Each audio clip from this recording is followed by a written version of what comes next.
we will not deny, especially ako at siguro si Alex, na hinahangaan namin ang artistang babaeng ito. At kung nasaan naman siya ngayon, sobrang deserve niya kasi hindi lang siya maganda pangloob at panlabas, mahusay na mahusay pa siyang actress kasi nga Gawad Urian winner, hindi ba naman? Ay, oo naman. Yes, ito po si Alan Wood Ignacio, The Diva That You Love. Kasama ko ang aking kumaring Ultra Maldita. Hi, this is Alex At Brasas. pinapanood niyo po ang The Kitty Show. The Ryan Talakayan Showbiz Edition. Mare, what say you? Janine Gutierrez is now officially part of Star Magic. Well, she's a welcome addition to the roster of talents of Star Magic, di ba? At ano siya kasi multi-awarded actress, di ba? Matalino. At saka, parang she was awarded the sexiest, Filipina... Sexiest woman alive, woman alive. by online glossy. Di ba? Oh. So, what is there to, di ba? To sneer at, di ba? Yes. Parang nothing, di ba? Hindi pwedeng isnapin, hindi pwedeng tignan ng ulo hanggang paa dahil talagang isa lang makasabi natin na maganda siya. Maganda siya. At hindi marunong magmaganda. Yes. Katulad ng iba. Charot! Hindi nagmamaganda at kumikilos ng ayon sa kanyang ganda. Yeah. Hindi retokada. Hindi nagpaayos ng ilong. Aray Hindi ko. nagpaayos ng dibdib. Ay! Aray ko! Talagang maganda. Eh, paano naman? The Spanish lineage, di ba? Kaya, welcome, Janine Gutierrez, our Gawad Urian Best Actress sa Star Magic. At syempre pa, ano nga ang forthcoming project niya, Mars? Na balitang makakasama niya kanyang Papa Jericho Rosales. Loyalty game? Yes. Di ba parang, bunuan ng ng aktingan. Yes. Between Jericho, siya tsaka si Yen Santos. Yen Santos. At I'm sure marami pa ibang mga malalaman natin kung sino ang cast niya in the nearest future. But this is the project of Jericho and Janine after Lavender. Lavender Fields, And this is also the project wherein talagang magjowa na sila. magjowa talaga sila. Na totoong-totoo, umamin sa iyo si Jericho, nagpakatotoo, nagpakalalaki. Yes! Hindi Ano pa ba, Charot? Hindi nag-backpedal, hindi gumigil. Kasi pag mahal mo, mahal mo. Tsaka Pag mahal aminin mo, pinagmamalaki mo. At pag mahal mo, nagpapakatotoo ka. Ay!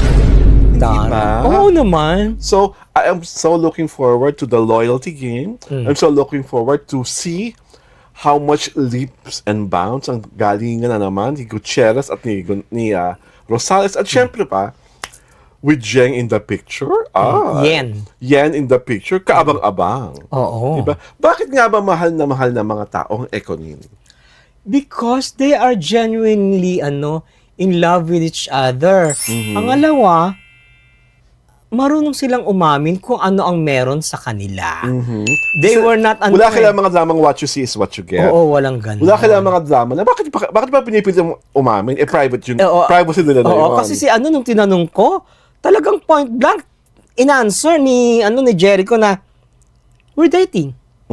Di ba? Talagang yun talagang categorical niya, sagot niya. Tapos eventually, inamin niya nga sila na. Oo, na sila na. At sa kanya nang galing ang pag-amin. Sa lalaki. Oo, at saka hindi. Kasi, look at them, walang intriga. Di ba? Very smooth sailing ang relationship. Di ba? Walang kumukontra. Di ba? Kasi nga, adult na naman talaga sila. Oo, pero they know how to handle relationship. They know how to admit. Hindi na sila nagtutumin-ager na umaarte na kailangan private ito. Kahit ating 40 dalawa na. lang. Charot! Diba? Ating dalawa lang. Wala kayong pakialam sa amin kasi private namin. Yung relasyon namin ay private. Walang ganung kaeklatan. Oo, at saka yung kasi, ang magaling sa kanila, ang maganda sa kanila, they were both honest sa kanilang relasyon, sa kanilang feelings, di ba? Sa kanilang pag-ibig sa isa't isa. That is what counts. Di ba? At alam naman natin lahat that honesty is always the best policy. Di ba? At talagang kung kayo ay gustong-gusto nyo kayo ay nalilinlang at binibigyan kayo ng kung ano-anong alibay, choice nyo na yan. Basta kami, support at love na love ang Ekonin kasi nga totoo. Oo, at saka hindi makikita mo talaga sa galaw na they were inspired by each other's presence. Mhm. 'Di ba? Iba yung iba yung dating, iba yung spark sa eyes ng dalawa. The Talagang twinkle in their eyes Oo, cannot be denied. Oo, parang you both knew that they were genuinely in love with each other. 'Di ba? So, it translates to honesty. 'Di ba? Which some other couples in showbiz are not very fond of doing. Charot! And some other showbiz couples are so bereft of. Ay! Diyos ko! Di ba? Parang, how do we deal with that? Charot! My God! Eh, dito gabi na lang natin na gusto nila yung ganun sila, private sila. Na ayaw nilang umamin. Na dapat hindi sila inuurot. dapat nire-respect sa kanila. Nire-respeto na lang natin yung privacy nila. Oo, Huwag ganun. natin pakailaman, huwag Oo. natin pag-usapan, huwag natin pangalanan. Hayaan na lang natin sila sa mundo nilang paraisong parisukat. Ay! Diyos ko, parang kanta yun Diba? Hayaan na lang natin sila sa kanilang mga nananalig sa kanila na wala tayong karapatang mangialam, wala tayong karapatang mangwestiyon. Ay! Diba? Kasi gusto na lang, pare-pareho silang nabubuhay sa kung ano man. Ay! Sa ilusyon, sa delusyon, at sa kung ano pang kaibigan kapatindisyon. Ay! Diba? So, are we talking about the fans? The fans and Oo. those who perpetuate the illusion and delusion of the fans. Diba? Saan ba namang manggagaling ang ilusyon at delusyon? Diba? Sa mga Funny. funny at yung ilusyon at delusyon ng funny ang nag-trigger yung main characters. Diba? Mag-illusion ba ang fans kung wala silang nakikita? Yung pag-i-illusion ba ng fans, ano ba yun? A showcase of of a good mental health? Yung pag-i-illusion? Sa akin, wala naman akong karapatang i-categorize kung ano ang mental health ratings nila at kung ano ang mental health conditions nila. Pero kasi nga, masaya sila, di ba? Yun ang sabi nila. Naglulumundag sila sa kaligayahan. So, ibibigay ko na yun sa kanila. Inyong-inyo na yan. Pero sana, pag dumating ang panahon na lumabas ang katotohanan at pawang katotohanan lamang, ay kaya niyong dalhin at tanggapin ang katotohanan. Diba? Kasi naman, diba, ang sabi niyo, katotohanan, kasal na. Ay! Diba? Oh. Nagpupulot ka ta sa Paris. Kasal na. Nagmamahalan. At pinamumukha niyo sa lahat na wala kaming karapatang tanungin ang mga bagay-bagay na dapat pribado sa kanila. So, doon na lang kami sa mga taong nagpapakatotoo at nagsasabi ng tapat. Diba? So, kayo na yan eh. Sige, we will give it to you. Aray ko? Diba? Kasi what we're trying to say is, whatever we say, you always put a different spin into it. Or now that we are fully accepting and loving the privacy of your favorite idols, kape.